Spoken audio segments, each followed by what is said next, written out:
Hello everyone, this is Alex Smith. Welcome to Knowledge the Ambition. स्वागत है आपका knowledge the ambition के इस सेशन में। तो आज का वीडियो आपके लिए मोस्ट इम्पॉर्टेंट है क्योंकि आज के इस वीडियो हम डिस्कस करने वाले हैं chronological order of Indian modern history from 1857 to 1947। जी हाँ, modern history, Indian modern history को लेकर कई स्टूडेंट्स के मन में काफ़ी डाउट होते हैं, काफ़ी कंफ्यूजिंग होने लगती है, काफ़ी मुश्किल होती है कि वो इंडियन मॉडर्न हिस्ट्री को आसानी से कैसे याद रख सकें। तो इस वीडियो में मैं आपको बताने वाला हूँ कंप्लीट प्रोसेस कि आपको मॉडर्न हिस्ट्री को जो है किस तरह से लेकर चलना है। यदि आप इंडियन मॉडर्न हिस्ट्री को पढ़ने जा रहे हो तो आप पहले इस वीडियो को ज़रूर देखिएगा। इस वीडियो में मैं आपको आगे बताने वाला हूँ कि किस प्रकार से जो है आपको इंडियन मॉडर्न हिस्ट्री को 1857 से लेकर 1947 तक क्रोनोलॉजिकल ऑर्डर में लेकर चलना है। तो एक व्यवस्थित ढंग से जो है हमारे ये इंडियन मॉडर्न हिस्ट्री है, इसे और आसान बनाने के लिए सबसे पहला स्टेप है ये कि आप इसे क्रोनोलॉजिकल ऑर्डर में याद कर लें। तो मोस्ट इम्पॉर्टेंट है, आप वीडियो को एंड तक ज़रूर देखिएगा। तो शुरू करते हैं हमारा इम्पॉर्टेंट वीडियो को आपको पेशेंस से ध्यान से देखना है। वीडियो के बीच में मैं आपको कंप्लीट स्टोरी टाइप में हम लेकर चलेंगे पूरे वीडियो को, और वीडियो के बिटवीन मैं आपको बताता रहूँगा कि कौन कौन से इवेंट्स जो है आपके इम्पॉर्टेंट है, किस प्रकार से जो है वो एग्ज़ाम का हिस्सा बनते हैं। तो शुरू करते हैं हमारा आज का वीडियो। तो क्रोनोलॉजिकल ऑर्डर को शुरू करने से पहले अपना एक बैकग्राउंड देख लेते हैं कि किस प्रकार से जो है ये प्रोसेस रहा है आपका, किस प्रकार जो आपका 1857 से पहले के मेजर इवेंट्स रहे हैं। तो बैकग्राउंड से स्टार्ट करेंगे, फिर आपका क्रोनोलॉजिकल ऑर्डर की तरफ बढ़ेंगे। तो स्टार्ट करते हैं आपका यूरोपियन कंपनीज इन इंडिया। आधुनिक इतिहास की बात करें, भारत के आधुनिक इतिहास की, तो हम इसे आपका यूरोपियन कंपनीज का जो भारत में आगमन रहा था वहीं से लेकर चलते हैं। वो हमारा बैकग्राउंड होता है कि हमें किस प्रकार से पता होना चाहिए कि किस प्रकार से जो आपके इंग्लिश थे, ब्रिटिश थे, उन्होंने आपका 1947 तक इंडिया में राज किया। तो उसका जो बैकग्राउंड है आपको पता होना चाहिए। तो इसी बारे में हम पहले अपना बैकग्राउंड लेकर चलते हैं। ओवरऑल बात करें तो यूरोपीय कंपनियों का भारत में आगमन, सबसे पहले आपको इनका क्रॉनिकल ऑर्डर जो है याद करना है। सबसे पहले बात करें तो पोर्तुगीज़ आए थे, डच आए थे, फिर आए थे आपके इंग्लिश, फिर आए थे डैन, फिर आए थे फ्रेंच। तो इनको इसी सीक्वेंस में, ये सीक्वेंस जो आपका यहाँ पर लगाया गया है, Portuguese, Dutch, English, Denmark and French, तो इसी सीक्वेंस में ये आए थे। पहले पोर्तुगीज़, फिर डच, फिर इंग्लिश आए, फिर डैन, और एट द एंड में आपके सबसे लास्ट में फ्रेंच आए थे। तो बात करते हैं पोर्तुगीज़ आपको पता होगा 1498 वास्को डी गामा। डचों की बात करें तो 1696 कार्निवल डी हस्टमैन। इंग्लिश की बात करें तो इंग्लिश में आपका कैप्टन हॉकिंस माने जाते हैं, जो पहले ब्रिटिश आए थे 1609 में। अब यहाँ पर एक और क्वेश्चन आपका इम्पॉर्टेंट है, कन्फ्यूज़न क्रिएट होता है क्योंकि 1599 में जो है एक ब्रिटिश आदमी, यानी ब्रिटिश व्यक्ति जो था जॉन मिल्डन हॉल, ये थल मार्ग से जो है भारत आ चुका था। तो इससे रिलेटेड आपका कैप्टन हॉकिंस को क्यों माना जाता है? क्योंकि जो आपका जॉन मिल्डन हॉल था वो थलमार्ग से भारत आया था, और वो जो था वो ब्रिटिश ईस्ट इंडिया कंपनी का हिस्सा नहीं था, वो ब्रिटिश ईस्ट इंडिया का मेंबर नहीं था। वो ब्रिटिशर था लेकिन भारत जो आपकी ईस्ट इंडिया कंपनी था उसका मेंबर नहीं था। वो भारत उससे पहले ही आ चुका था क्योंकि ईस्ट इंडिया कंपनी जो थी आपकी 1600 में बनी थी, उन्हें ट्रेडिंग का अधिकार दिया गया था। तो बात करें अगर ईस्ट इंडिया कंपनी की, तो पहला अंग्रेज जो भारत में आया था वो कैप्टन हॉकिंस था 1609 में। नेक्स्ट आपके डैन आए, डैन 1616 में आए, फ्रेंच आए तो 1664 में आए। तो ये आपका सीक्वेंस है, आपको इसी सीक्वेंस में सभी पता होना चाहिए। विद डेट आपको ये टिप्स पर याद रखना है, क्योंकि अगर आप इंडियन मॉडर्न हिस्ट्री को अच्छे से कवर करना चाहते हो तो पहली बात तो आपको जो क्रॉनिकल ऑर्डर है, क्रोनोलॉजिकल ऑर्डर है, वो कंप्लीट इन चीज़ों का याद होना चाहिए। तो फर्स्ट स्टेप आपका यही है, आपको यही करना है। नेक्स्ट है आपका, बात करते हैं इंग्लिश की, यानी ब्रिटिश ईस्ट इंडिया कंपनी की। अब इन 5 कंपनी जो आपकी यूरोपीय कंपनी थी, ये 5 पोर्तुगीज़, डच, इंग्लिश, डेनमार्क और फ्रेंच, तो इनमें से सबसे इम्पॉर्टेंट जो हमें आगे आगे आपकी पूरी मॉडर्न हिस्ट्री में देखने को मिलेगी, तो वो आपको देखने को मिलेगी ईस्ट इंडिया कंपनी, क्योंकि इनके द्वारा जो है पूरे भारत पर राज किया गया टिल इंडियन इंडिपेंडेंस। 15 अगस्त 1947 तक इनका भारत में राज रहा, तो इनके बारे में आपको पता होना चाहिए। ब्रिटिश ईस्ट इंडिया कंपनी की बात करें तो ओवरव्यू इसका देख लेते हैं हम। इस्टेब्लिश हुई थी 1600 में, तो 1600 में इस्टेब्लिश हुई एज अ ट्रेडर, इनको अधिकार दिया गया। 1665 में, 1609 में बात करें तो हमने यहाँ पर डिस्कस किया कैप्टन हॉकिंस, पहला अंग्रेज जो आपका इंडिया में आया था। ये काफ़ी वाइड टॉपिक है, हम इसके डिटेल में नहीं जाएंगे। यहाँ पर मैं आपको क्रॉनिकल ऑर्डर और ओवरव्यू बता रहा हूँ, बैकग्राउंड हम देख रहे हैं इंडियन मॉडर्न हिस्ट्री का। तो बात करते हैं 1665 में इन्होंने दीवानी पारी थी, यानी they obtain Diwani of Bengal, Bihar and Orissa. Sorry 1665 नहीं, 1765। 1600 में ये एज अ ट्रेडर इस्टेब्लिश हुई कंपनी ईस्ट इंडिया कंपनी। 1765 में ऑब्टेन कर ली इन्होंने Diwani of Bengal, Bihar and Orissa. Most important है, फर्स्ट थिंग आपको ये इस वीडियो को अगर आप देख रहे हो तो वीडियो में आपको ध्यान देना है कि जो भी इम्पॉर्टेंट इवेंट्स आपके यहाँ पर दिए गए हैं वो सभी एग्ज़ाम का हिस्सा बनते हैं, किसी ना किसी तरीके से एग्ज़ाम का हिस्सा बनते हैं। तो इन सभी इवेंट्स को तो आपको याद करना ही है। साथ ही में आपको ब्रीफ में पढ़ने से पहले इनका क्रोनोलॉजिकल ऑर्डर जो मैं आपको यहाँ पर बताऊँगा उसी तरीके से आपको ये टिप्स पर रटा हुआ होना चाहिए। नेक्स्ट आपका इंपॉर्टेंट आता है 1858 का सिपाही मैटिनी, जिसे first war of Indian independence भी कहा जाता है। तो इसके बाद क्या क्या था, British crown, east India company का जो था आपका महत्व खत्म हो गया। ब्रिटिश क्राउन ने एज्यूम कर लिया डायरेक्ट रिस्पॉन्सिबिलिटी ऑफ इंडिया को, पूरा शासन प्रणाली जो थी वो ब्रिटिश क्राउन ने अपने हाथ में ले ली 1858 में।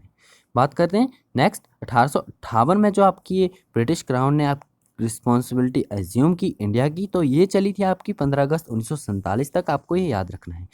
इसी बीच में आपका 1934 की मेजर इवेंट आपको याद रखना है, एम.एन. रॉय, इनका नाम आपको पता होना चाहिए। एम.एन. रॉय के द्वारा सबसे पहले सजेस्ट किया गया था नीड ऑफ द कॉन्स्टिट्यूशन की, हमें जो है कॉन्स्टिट्यूशन यानी संविधान की आवश्यकता है। एम.एन. रॉय ने 1934 में ये सजेस्ट किया था। 1946 में आपकी कॉन्स्टिट्यूशन असेंबली फॉर्म हुई थी। 15 अगस्त 1947 को भारत आज़ाद हो गया था। इसी के साथ इंडिया डिवाइड भी हो गया था पाकिस्तान और इंडिया में, और 26 जनवरी 1950 को जो है कॉन्स्टिट्यूशन संविधान, भारतीय संविधान जो है लागू कर दिया गया था। तो ये आपका ब्रिटिश ईस्ट इंडिया कंपनी का ओवरव्यू है, किस तरह से इन्होंने एज अ ट्रेडर स्टार्ट करके इंडिया की रिस्पॉन्सिबिलिटी को डायरेक्ट एज्यूम कर लिया, साथ ही में कॉन्स्टिट्यूशन आपका किस प्रकार से आया। इसी बीच में आपका स्वतंत्रता संग्राम रहा है, तो इसको हम क्रोनोलॉजिकल ऑर्डर में मेजर इवेंट्स में डिस्कस करेंगे। तो इस प्रकार जो है आपका भारत आज़ाद होता है, फिर 26 जनवरी 1950 को कॉन्स्टिट्यूशन हमारा लागू हो जाता है। नेक्स्ट हम स्टार्ट करते हैं आपका chronological important dates and events from 1857 to 1947। But before that, इससे पहले जो आपका बैकग्राउंड में आपको एक और चीज़ इंक्लूड करनी है, वो कौन सी है, वो है आपके governor general of Bengal, governor general of India and viceroy of India. इन्हें हम यहाँ पर आपको मैं ओवरव्यू शॉर्ट में बताता हूँ कि किस प्रकार से जो है इन्हें आपको याद कर सकते हो आप इन्हें आसानी से। तो first of all chronological order आपको पता होना चाहिए। अब ब्रिटिश ईस्ट इंडिया कंपनी जो है आपकी इस्टेब्लिश हुई थी 1600 में, 1765 में इन्हें आपकी दीवानी मिल गई थी बंगाल, बिहार, उड़ीसा की। 1858 में जो है इनके द्वारा क्या किया गया, डायरेक्ट रिस्पॉन्सिबिलिटी एज्यूम कर ली गई इंडिया की। लेकिन इससे पहले 1765 में इन्होंने दीवानी हासिल की बंगाल, बिहार और उड़ीसा की। तो उसके बाद जो है इनके द्वारा एक गवर्नर जनरल नियुक्त किया गया था, कहाँ पर, बंगाल में, जिसे बंगाल का गवर्नर जनरल कहा जाता था। फर्स्ट थे आपके वॉरेन हेस्टिंग्स, जो कि बंगाल के पहले गवर्नर जनरल थे। 1774 से 85 तक इनका टाइम पीरियड है। अब मैंने ब्रीफ में ही देखेंगे, मैं आपको शॉर्ट में बताऊंगा। वॉरेन हेस्टिंग्स इंपॉर्टेंट हो जाते हैं क्योंकि पहले आपके बंगाल के गवर्नर जनरल थे। इनके टाइम पे आपकी मेजर घटना जैसे कि आप याद रख सकते हो, काफ़ी सारी मेजर इवेंट्स हुए थे। लेकिन आप जो आपका कलकत्ता हाई कोर्ट यानी सुप्रीम कोर्ट, जो आपका सुप्रीम कोर्ट गठित किया गया था कलकत्ता का, तो इन्हीं के शासनकाल में किया गया था। उसके बाद आपके निकल कर आते हैं लॉर्ड कॉर्नवालिस। तो लॉर्ड कॉर्नवालिस का आपको याद रख सकते हैं, स्थायी बंदोबस्त लागू किया गया था इनके टाइम पीरियड में। और इसके बाद बात करें हम तो सर आपके जॉन शोर आए थे, काफ़ी इंपॉर्टेंट नहीं है लेकिन फिर भी आपको पता होना चाहिए, सर जॉन शोर भी बंगाल के गवर्नर जनरल थे। उसके बाद आपके लॉर्ड वेलेस्ली, ये भी बंगाल के गवर्नर जनरल थे। काफ़ी इंपॉर्टेंट है क्योंकि टीपू सुल्तान के साथ जो चौथा आंग्ल मैसूर युद्ध हुआ था 1799 ईस्वी में, तो ये लॉर्ड वेलेस्ली के टाइम पे ही हुआ था। अब बात करते हैं आपके नेक्स्ट आपके आए sir George Barlow. Sir George Barlow भी आपके इतने इंपॉर्टेंट नहीं है। उसके बाद आपके आते हैं लॉर्ड मिंटो। लॉर्ड मिंटो के टाइम पे आपकी अमृतसर की संधि हुई थी। और उसके बाद आपके निकल कर आते हैं लॉर्ड हेस्टिंग्स। तो लॉर्ड हेस्टिंग्स को आपको ध्यान से पढ़ना है। यदि आप हिमाचल प्रदेश एग्जाम की तैयारी कर रहे हो, मेनली बात करें तो काफ़ी इंपॉर्टेंट हो जाता है, क्योंकि लॉर्ड हेस्टिंग्स, इनके कार्यकाल के समय क्या हुआ था, संगोली की संधि हुई थी। संगोली की संधि काफ़ी इम्पॉर्टेंट है हिमाचल प्रदेश के एग्जाम के पॉइंट ऑफ व्यू से देखें तो। संगोली की संधि इन्हीं के टाइम पीरियड पे हुई थी 1816 में। 1815 में ये आपका 1815 से 16 में देखने को मिली थी। और इसी के साथ जो है आपका टेनेंसी एक्ट या काश्तकारी अधिनियम भी लागू किया गया था लॉर्ड हेस्टिंग्स के टाइम पे। तो आपको ये सभी मेजर इवेंट्स इसी तरह से जो है गवर्नेंस को याद करना है। उसके बाद आपके लॉर्ड एमसर्ट आए। एमसर्ट भी आपके कुछ इंपॉर्टेंट नहीं है, लेकिन बैरकपुर का जो सैन्य विद्रोह हुआ था इन्हीं के समय हुआ था, लॉर्ड एमसर्ट के समय में। तो आपको इनके बारे में भी पता होना चाहिए। अब लॉर्ड एमसर्ट जो थे, इसके बाद जो आपके इंपॉर्टेंट निकल कर आते हैं लॉर्ड विलियम बेंटिक। ये इंपॉर्टेंट है। फर्स्ट आपको याद रखना है वॉरेन, जो आपके कौन थे, वॉरेन हेस्टिंग्स थे। वॉरेन हेस्टिंग्स थे। और जो आपके लॉर्ड विलियम बेंटिक थे, ये इंपॉर्टेंट है, आपको काफ़ी इंपॉर्टेंट, आपको ये दो तो याद ही होने चाहिए, क्योंकि फर्स्ट गवर्नर ऑफ बंगाल, और साथ ही में बात करें भारत के पहले governor general, first governor general of India and last governor of Bengal, वो थे लॉर्ड विलियम बेंटिक। इंपॉर्टेंट है। इन्हीं के समय जो है सती प्रथा को जो है प्रतिबंधित किया गया था। साथ ही में कलकत्ता मेडिकल कॉलेज की स्थापना की गई थी। और ठगी प्रथा की भी समाप्ति की गई थी। स्थापना नहीं, सॉरी, समाप्ति की गई थी ठगी प्रथा की भी। उसके बाद आपके लॉर्ड विलियम बेंटिक हो गए। लॉर्ड विलियम बेंटिक के बाद निकल कर आते हैं आपके लॉर्ड चार्ल्स मैटकॉफ। इनके समय जो है इन्हें, अब ये भी इम्पॉर्टेंट है क्योंकि एग्जाम में देखने को मिले थे, जो लॉर्ड चार्ल्स मैटकॉफ थे, भारतीय प्रेस के मुक्तिदाता इन्हें कहा जाता है। उसके बाद आते हैं आपके लॉर्ड ऑकलैंड। तो लॉर्ड ऑकलैंड जो थे, इनके समय में आपका प्रथम आंग्ल अफगान युद्ध हुआ था 1839 से 42 के बीच में। तो इनका कार्यकाल भी इतना ही था लॉर्ड ऑकलैंड का।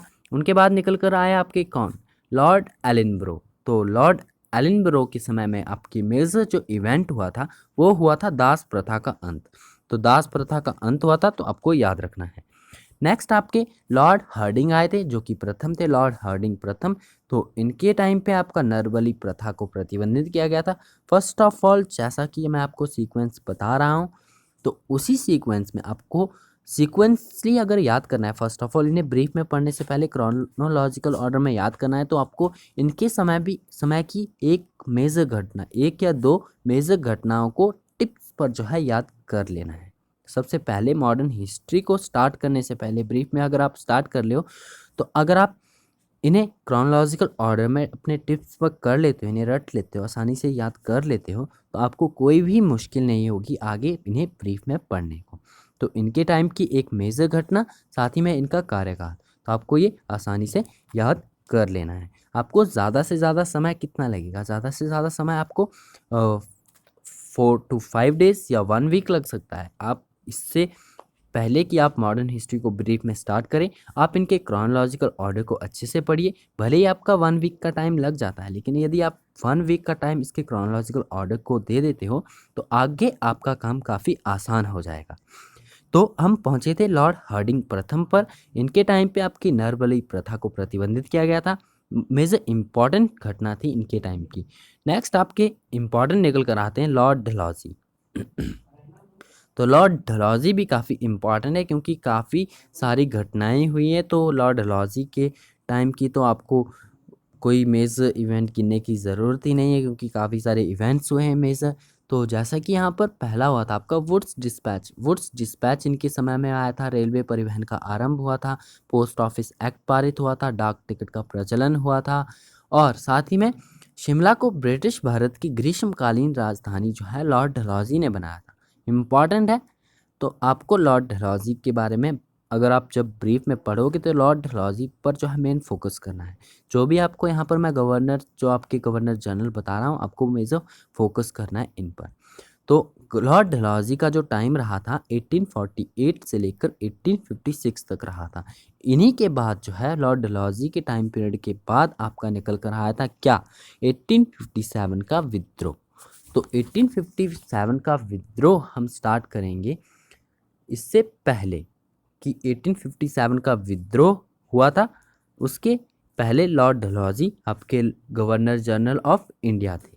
लेकिन 1857 का जो विद्रोह हुआ उसके बाद क्या हुआ आपका, ब्रिटिश इंडिया ने आप एज्यूम कर ली direct responsibility of the India, क्योंकि विद्रोह हो गया था काफ़ी बड़े पैमाने पर, तो इसी को कंट्रोल किया ब्रिटिश ईस्ट इंडिया कंपनी ने। और उसके बाद जो ईस्ट इंडिया कंपनी थी एज अ ट्रेडर, तो उनका जो है उन्हें उस कंपनी के जो मानदंड थे उन्हें समाप्त करके ब्रिटिशर्स ने, ब्रिटिश जो आपका क्राउन, ब्रिटिश क्राउन जो रूल करता था, उसने डायरेक्ट रिस्पॉन्सिबिलिटी अज्यूम कर ली इंडिया की 1858 में। अब 1858 में जो है ये डायरेक्ट रिस्पॉन्सिबिलिटी एज्यूम की, तो उसके बाद आपका निकल कर आया था एक और कंसेप्ट, भारत का viceroy, the viceroy of India. तो आपको याद रखना है वह फर्स्ट वायसराय ऑफ इंडिया कौन थे, लॉर्ड कैनिंग थे, और यही जो थे आपके अंतिम जो आपके last governor general of India थे। तो याद रखना है आपको, मोस्ट इम्पॉर्टेंट है लॉर्ड कैनिंग। तो बात करते हैं 1857 का विद्रोह आपका यहाँ पर स्टार्ट हो गया। इंडिया जो है, इंडिया की रिस्पॉन्सिबिलिटी ब्रिटिश क्राउन ने डायरेक्टली एज्यूम कर ली। तो इसके बाद हम अब आगे आपकी जो वायसराय आते हैं हम उन्हें डिस्कस नहीं करेंगे, उन्हें आप डिटेल में पढ़िएगा। अब हम स्टार्ट करते हैं आपकी क्रोनोलॉजी, जो आपकी इम्पॉर्टेंट डेट्स और इवेंट्स की क्रोनोलॉजी है। अब इसे स्टार्ट करने से पहले आप एक बात पर खासकर ध्यान कीजिएगा कि जो आपकी यहाँ पर क्रोनोलॉजी के इवेंट बताए जाएंगे वो मोस्ट इम्पॉर्टेंट है, एग्ज़ाम का हिस्सा बन चुके हैं और बार बार रिपीटेड एग्ज़ाम का हिस्सा बनते ही हैं। तो इवेंट्स तो आपको जो यहाँ पर बताए जा रहे हैं वो आपको याद ही रखने हैं। साथ ही में इम्पॉर्टेंट मेजर टिप्स आपके लिए ये है कि आपको ये 30 इम्पॉर्टेंट इवेंट्स में आपको क्रोनोलॉजिकल सीक्वेंस में यहाँ पर मैं आपको बताऊँगा, जिन्हें आपको इसी सीक्वेंस में पहली टिप्स में याद कर लेना है। और अगर आप इन सभी 30 इम्पॉर्टेंट इवेंट्स को क्रोनोलॉजिकल ऑर्डर में याद कर लेते हो, अब याद करना कोई बड़ी बात नहीं है क्योंकि सभी को पता होता है फर्स्ट वॉर ऑफ इंडिपेंडेंस जो है आपका 1857 में हुआ था, कौन सी घटना कब हुई थी, ये मेजर इवेंट सबको याद रहते हैं। लेकिन हमें क्या करना है, हमें आपको क्रोनोलॉजी याद करनी है। क्रोनोलॉजिकल ऑर्डर में कंप्लीट याद करना है आपको टिप्स पर। आपको 30 के 30 एक साथ आपको रटने नहीं बैठना है, आपको करना ये कि आप पहले फर्स्ट के 4 उठाइए, फर्स्ट के 4 को अपने टिप्स पे कीजिए। आपको पता होना चाहिए पहले फर्स्ट वॉर ऑफ इंडिपेंडेंस हुई, उसके बाद रविंद्रनाथ टैगोर का जन्म हुआ, तो मैं आपको आगे बताता जाता हूँ उसी सीक्वेंस में जो है आपको याद रखना है। इस वीडियो का पीडीएफ भी आपको जो है हमारे टेलीग्राम चैनल व्हाट्सएप ग्रुप से मिल जाएगा, आप वहाँ से इसे प्राप्त कर सकते हो, वहाँ से आप इसे आसानी से पढ़ भी सकते हो। तो बात करते हैं इसके ऑर्डर की। पहली घटना जो थी मेजर आपकी, पहली घटना आपको याद रखनी है, first war of independence taken place in India 1857, 1857 का विद्रोह हुआ था इंडिया में, जिसमें मेन रीज़न क्या रहा था आपका, राज्य हड़प नीति। अब ये काफ़ी ब्रीफ टॉपिक है तो आपको ब्रीफ में तो पढ़ना ही है, लेकिन फर्स्ट ऑफ ऑल मैं आपको ओवरव्यू ही बताऊंगा, यहाँ पर कुछ मेजर इवेंट्स भी साथ में बताता चलूँगा ताकि कुछ कंसेप्ट भी आपके यहाँ पर क्लियर होते जाएँ। तो बात करते हैं फर्स्ट वॉर ऑफ इंडिपेंडेंस, यह जिसे सिपाही मैटनी के नाम से भी जाना जाता था, 1857 के विद्रोह के नाम से भी जाना जाता है। तो ये आपका हुई घटना 1857 में, ठीक है। इसके बाद जो है आपकी मेन इम्पॉर्टेंट इवेंट आपको क्या याद रखना है, वो याद रखना है बर्थ ऑफ रविंद्रनाथ टैगोर। रविंद्रनाथ टैगोर का जन्म हुआ कब, 1861 में। तो ये आपका सेकंड मेजर इवेंट आपको याद रखना है। 1857 में विद्रोह हुआ, 1861 में रविंद्रनाथ टैगोर जी का जन्म हुआ कलकत्ता में। डेट आपको याद रखनी है 1861। अगर आप क्रोनोलॉजिकल ऑर्डर याद रख रहे हो तो ज़रूरी नहीं है कि आप कंप्लीट डेट याद रखो, आप इसका ईयर तो ज़रूरी है आपको याद रखना ही है, क्योंकि एग्जामिनर जो है आपको डेट्स में काफ़ी कम जो है आपका कन्फ्यूज़न करता है, लेकिन ईयर आपको कंफर्म याद होना चाहिए। तो फर्स्ट आपका 1857 का विद्रोह, सेकंड आ गया आपका रविंद्रनाथ टैगोर जी का जन्म 1861 में हुआ था। इसके बाद एक और महान शख्स का जन्म हुआ था रविंद्रनाथ टैगोर के जन्म के बाद, वो हुआ था बर्थ ऑफ महात्मा गांधी। इन्हें हम चाहकर भी नहीं भुला सकते, तो इन्हें हम पूरे जो आपका इंडियन स्ट्रगल ऑफ इंडिपेंडेंस रहा था कंप्लीट हम लेकर चलेंगे। तो बात करते हैं बर्थ ऑफ महात्मा गांधी। रविंद्रनाथ टैगोर जी का जन्म हो गया 1861 में। उसके बाद एक और महान शख्सियत का जन्म होता है 1869 में। तो ये दूसरे महान शख्सियत की का जन्म हुआ यहाँ पर 2 अक्टूबर 1869 1869 में। और इसके बाद जो मेजर इवेंट घटना आपको याद रखनी है वो याद रखनी है foundation of the Indian National Congress. अब फाउंडेशन जो आपकी इंडियन नेशनल कांग्रेस की फाउंडेशन थी वो हुई थी 1885 में, A.O. ह्यूम द्वारा की गई थी। आपको ये इवेंट भी याद रखना। तो आप क्रोनोलॉजिकल ऑर्डर का ध्यान रखिएगा। फाउंडेशन आपकी फॉर्म हुआ था INC इंडियन नेशनल कांग्रेस की स्थापना हुई थी 28 दिसंबर 1985 को। तो महात्मा गांधी जी का जन्म हो गया, उसके बाद INC की स्थापना होगी 28 दिसंबर 1885 को। और इसके बाद क्या हुआ आपका, इसके बाद एक और महान शख्सियत का जन्म हुआ 1889 में। अब 1885 में INC की स्थापना हुई। तो 1889 में 1889 में पंडित जवाहरलाल नेहरू का जन्म हुआ था 14 नवंबर का दिन आपको पता होगा चिल्ड्रंस डे के रूप में भी मनाया जाता है। तो 1889 में पंडित जवाहरलाल नेहरू जी का जन्म हो गया। और उसके बाद जो आता है आपका पंडित सुभाष चंद्र बोस, ये भी इम्पॉर्टेंट है। तो इनका जन्म हो गया 1897 में। अब ये जो जन्म हुए थे इनके रिगार्डिंग आपको क्यों मैं आपको ये क्रोनोलॉजिकल ऑर्डर बता रहा हूँ, क्योंकि इम्पॉर्टेंट है। इन्हीं के इर्द गिर्द आपकी ये कंप्लीट कंसेप्ट आसपास की घूमेंगे इसी क्रोनोलॉजिकल ऑर्डर में। तो आपको पता होना चाहिए 1885 का आपको पता चल गया INC फॉर्म हुआ था। 1889 में जो है बर्थ हुआ था जवाहरलाल नेहरू का। और 1897 में बर्थ हुआ था सुभाष चंद्र बोस का।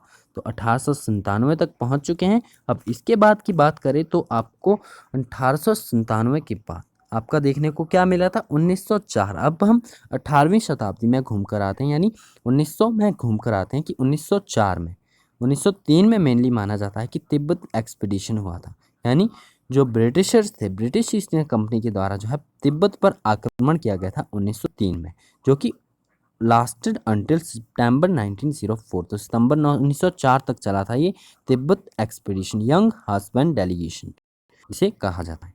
तो ये आपकी घटना होगी 1903 की, तिब्बत एक्सपीडिशन हो गया। इसके बाद आपका पार्टीशन हुआ। क्या हुआ, partition of Bengal by the lord Curzon, Bengal का विभाजन हुआ था 1905 में।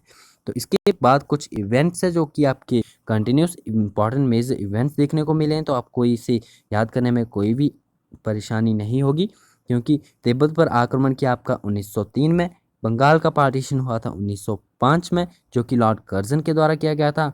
और बात करते हैं इसके बाद फाउंडेशन हुआ था किसका, मुस्लिम लीग का 1906 में। 1905 में पार्टीशन हो गया बंगाल का, 1906 में जो है मुस्लिम लीग की स्थापना की गई थी।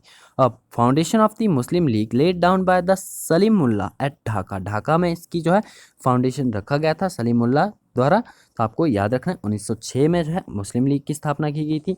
और इसके बाद जो मेजर देखने को मिलता है वो देखने को मिलता है आपको क्या, कांग्रेस का विभाजन आपका यहाँ पर बीच में आता है। तो आपको कांग्रेस का विभाजन भी याद रखना है 1906 में। अगर सीक्वेंसली चले तो 1907 में आपका कांग्रेस का विभाजन भी हुआ था, ये भी मेजर इवेंट है, आप इसे भी याद रख सकते हो। नेक्स्ट है आपका 1907 हो गया आपका कांग्रेस का विभाजन। 1911 की बात करें तो मोस्ट इम्पॉर्टेंट है ये भी, दिल्ली दरबार आयोजन हुआ था।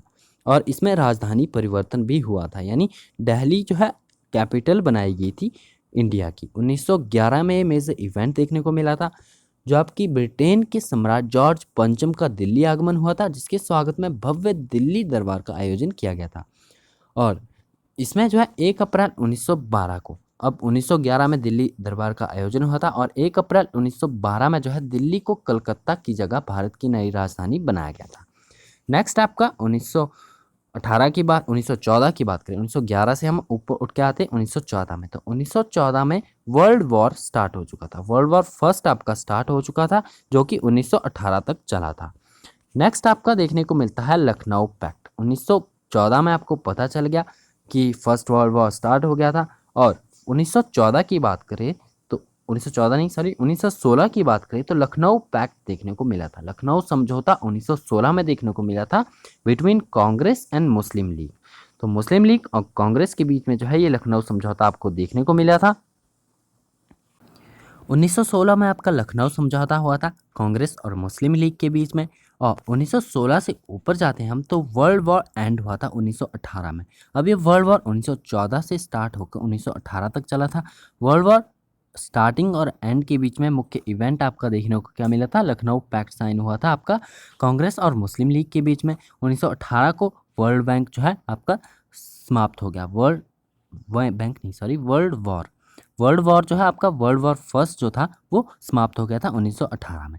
इसके बाद 1919 की बात करें तो मेजर इवेंट्स आप यहाँ पर याद रख सकते हो। पहला आपका मॉन्टेग्यू चेम्सफोर्ड रिफॉर्म्स जो कि इंट्रोड्यूस हुआ था 1919 में। और जलियांवाला बाग हत्याकांड हुआ था, ये हुआ था 13 अप्रैल 1919 को।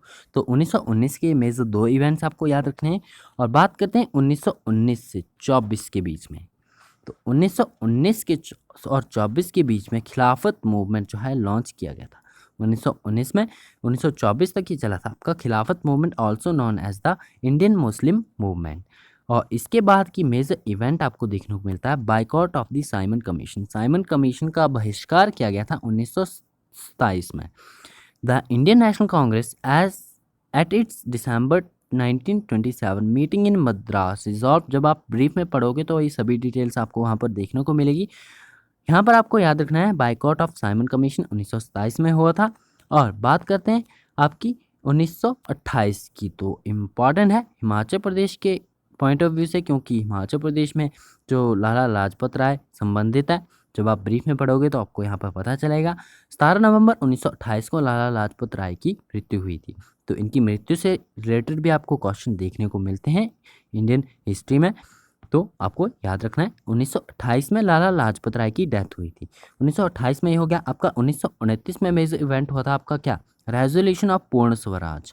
रेजोल्यूशन हुआ था पूर्ण स्वराज का, कंप्लीट इंडिपेंडेंस का। पूर्ण स्वराज का अर्थ होता है कंप्लीट इंडिपेंडेंस। ये 1929 में आ गया था। ये पास किया गया था Lahore session of the INC. Indian National Congress का जो लाहौर सेशन था वहाँ पर ये रेजोल्यूशन पास किया गया था कंप्लीट इंडिपेंडेंस का फर्स्ट टाइम 1929 में। बात करते हैं आपका दांडी मार्च। दांडी मार्च आपको देखने को मिला था महात्मा गांधी द्वारा स्टार्ट किया गया था 1930 में। अब 1930 में ये देखने को मिला था। और नेक्स्ट अब बात कर लेते हैं क्या, दांडी मार्च आपको याद रखना है 1930 में। अब 1930 की बात करें तो 1930 में ही आपको यहाँ पर गोलमेज सम्मेलन भी देखने को मिले थे। प्रथम गोलमेज सम्मेलन आपका 1930 में हुआ था, सेकंड जो हुआ था आपका 1931 में हुआ था, थर्ड हुआ था 1932 में। तो ये तीनों गोलमेज सम्मेलन आपको यहाँ से याद रखने हैं। अब दांडी मार्च होगी आपकी, दांडी मार्च जो आपकी सिविल डिसोबीडियंस मूवमेंट का हिस्सा थी, तो ये 6 मार्च 1930 को हुई। और इसके बाद बात करें तो गांधी इरविन पैक्ट 1931 में देखने को मिला था। 1931 में ही आपका सेकंड जो आपका राउंड टेबल कॉन्फ्रेंस देखने को मिली थी। और इसी वर्ष जो है आपका 5 मार्च 1931 को गांधी इरविन पैक्ट भी साइन हुआ था। नेक्स्ट हम बात करते हैं गवर्नमेंट ऑफ इंडिया एक्ट 1931 की बात कर ली। गांधी इरविन पैक्ट हुआ था 1935 में जो है आपका most important government of India act पास हुआ था, जो कि इफेक्ट में आया था 1937 की। और बात करते हैं नेक्स्ट तो provincial autonomy Congress form ministries. Congress के द्वारा मिनिस्ट्रीज फॉर्म की गई थी आपके। कांग्रेस ने जो है आपका प्रोविंशियल ऑटोनॉमी प्राप्त की थी। 1500 टोटल मेजर सीट्स में से 700 समथिंग जो है आपकी कांग्रेस द्वारा वन की यानी जीती गई थी। तो बात करते हैं आपका ये 1937 में देखने को मिला जो प्रोविंशियल ऑटोनॉमी जो आपकी ऑब्टेन की गई थी कांग्रेस के द्वारा, फॉर्म की गई थी मिनिस्ट्रीज। नेक्स्ट आपका इंपॉर्टेंट घटना आपको देखने की मिलती है क्या, 1937 में आपकी प्रोविंशियल ऑटोनॉमी होगी। और 1939 की बात करें तो वर्ल्ड वॉर सेकंड स्टार्ट हो चुका था। वर्ल्ड वॉर सेकंड जो है स्टार्ट हो गया 1939 को। इसके बाद आपका escape of Subhash Chandra Bose from India and death of the Rabindranath Tagore. तो 1941 की घटना थी, death of the Rabindranath Tagore. Rabindranath Tagore का जन्म से हमने शुरू किया, उनकी मृत्यु होगी 1941 में। और 1941 में ही मेजर इंपॉर्टेंट आपका सुभाष चंद्र बोस जो है इंडिया से स्केप हुए थे, यानी इंडिया से बाहर चले गए थे। नेक्स्ट आपकी इंपॉर्टेंट घटना देखने को मिलती है 1941 के बाद 1942 को। इंपॉर्टेंट 2 मेजर इवेंट्स है, Cripps Mission arrived in India और क्विट इंडिया मूवमेंट जो है लॉन्च हो गई थी 1942 में। तो ये 1942 की मेजर इवेंट्स आपको याद रखने हैं। और साथ ही में बात करें बंगाल फेमाइन की, तो 1943 की मेजर घटना हुई थी जो कि बंगाल फेमाइन रहा था। आपका बंगाल में अकाल पड़ा था, लाखों की तादाद में लोगों की मृत्यु हुई थी। 1943 में ये देखने को मिला था। नेक्स्ट है आपका 1945। 1945 में क्या हुआ था, trial of the Indian national army at red fort. Indian national army INA का नाम आपने सुना होगा। आईएनए का फर्स्ट ट्रायल हुआ था लाल किले में, और साथ ही में शिमला कॉन्फ्रेंस, शिमला समझौता हुआ था 1945 में, और वर्ल्ड वॉर सेकंड जो है वो समाप्त हो चुका था। ये तीन मेजर इवेंट्स जो आपको 1945 से याद रखने हैं। और बात करते हैं आपका 1946 से। तो 1946 में आपको देखने को मिला था British cabinet mission visited India. British का जो कैबिनेट मिशन था वो इंडिया में आया था, और interim government formed at the centre, और सेंटर यानी इंडिया में सेंटर में जो है आपकी इंटरिम गवर्नमेंट फॉर्म हुई थी 1946 में। और जो most important at the end आपका देखने को मिलता है division of India, India and Pakistan become separate independent dominions in 1947। तो ये आपका लास्ट इंपॉर्टेंट फैक्ट था जो कि आपको इस क्रोनोलॉजिकल ऑर्डर में याद रखना था। 15 अगस्त 1947 का दिन था जब भारत आज़ाद हुआ था। भारत जो है दो हिस्सों में बांट दिया गया था, पाकिस्तान और इंडिया में। 1947 में 15 अगस्त 1947 को भारत अपना जो है अपना स्वतंत्रता दिवस मनाता है, और जो पाकिस्तान में आपका स्वतंत्रता दिवस मनाया जाता है वो 14 अगस्त को मनाया जाता है। तो ये आपका लास्ट मेजर इवेंट था जो कि आपको याद रखना है। तो ये थे आपके इंडियन मॉडर्न हिस्ट्री के क्रोनोलॉजिकल इवेंट्स। अब यहाँ पर मैं आपको कुछ थोड़ा स्लो लेकर चला हूँ। अगर आप वीडियो को अभी तक देख रहे हो तो आपको मैं एक और चीज़ यहाँ पर बताता हूँ। आपको सबसे पहले करना क्या है, इन क्रोनोलॉजिकल ऑर्डर को जो भी आपको यहाँ पर डिस्कस किए गए, कहाँ से लेकर 1857 से लेकर, आपको इनको सीक्वेंस वाइज पहले आपको टिप्स पर याद कर लेना है। मॉडर्न इंडियन हिस्ट्री को स्टार्ट करने से पहले यदि आपको ये मेजर इवेंट्स जो आपको याद रहते हैं, तो अगर आप जब आप ब्रीफ में मॉडर्न हिस्ट्री को पढ़ोगे तो आपको कई कंसेप्ट जो है यहाँ से क्लियर होंगे। आपके माइंड में कोई भी कन्फ्यूज़न नहीं होगा कि आपको इसे टैकल कैसे करना है, क्योंकि यहाँ पर हमने देखा कि 1857 से लेकर 1947 तक जो आपके मेजर इवेंट्स रहे हैं, इन्हीं मेजर इवेंट्स के इर्द गिर्द जो है आपकी कंप्लीट मॉडर्न हिस्ट्री हमारी घूमती है। तो इन मेजर इवेंट्स को आप क्रोनोलॉजिकल ऑर्डर में आपको याद करना है। कुछ दिनों का समय लगेगा मॉडर्न हिस्ट्री को स्टार्ट करने से पहले, आप ज़रूर वो समय इसके लिए दीजिएगा। तो आई होप आपके लिए ये बेनिफिशियल होगा। तो ये था क्रोनोलॉजिकल ऑर्डर। तो आज की वीडियो में इतना ही। अगर आपको वीडियो पसंद आए तो वीडियो को लाइक ज़रूर करना है, अपने फ्रेंड्स के साथ शेयर ज़रूर करना है, और मेजर इम्पॉर्टेंट जो आपका इम्पॉर्टेंट बात है वो ये है कि आपको इंडियन मॉडर्न हिस्ट्री स्टार्ट करने से पहले ये मेथड ज़रूर अप्लाई करना है, क्रोनोलॉजिकल ऑर्डर। हर चीज़ को स्टार्ट करने से पहले, खासकर बात करें आपकी इंडियन हिस्ट्री की, तो आपको सबसे पहले करना यही है। आप शुरू के कुछ दिन समय दे लो, आप उसमें इसके क्रोनोलॉजिकल ऑर्डर को अच्छे से पढ़ सकते हो। तो इसे करने से पहले जो है आप इसे करने के बाद जो है आपको कंप्लीट मॉडर्न हिस्ट्री से कोई भी डाउट नहीं रहेगा, क्योंकि कंप्लीट मॉडर्न हिस्ट्री इन्हीं मेजर इवेंट्स के इर्द गिर्द घूमती है। तो आप इन्हें फिर ब्रीफ में पढ़ना स्टार्ट कर सकते हो। तो आई होप आपके लिए मैथड बेनिफिशियल होगा। आज के लिए इतना ही। इसी के साथ अगर आप चैनल पर पहली बार आएँ तो प्लीज़ चैनल को सब्सक्राइब जरूर कर ले, नोटिफिकेशन बेल को ऑन जरूर कर ले, ताकि आने वाले सभी रेगुलर अपडेट जो है अब तक रेगुलरली पहुँचते रहें। इसी के साथ आप नॉलेज द एम्बिशन के वेरियस सोशल मीडिया प्लेटफॉर्म पर जुड़ सकते हो। डिस्क्रिप्शन बॉक्स में उसके लिंक दिए गए हैं, आप वहाँ से सोशल मीडिया के वेरियस प्लेटफॉर्म पर जो है नॉलेज द एम्बिशन के साथ जुड़ सकते हो। तो मिलते हैं नेक्स्ट वीडियो में। Thanks for watching, best of luck for your bright future.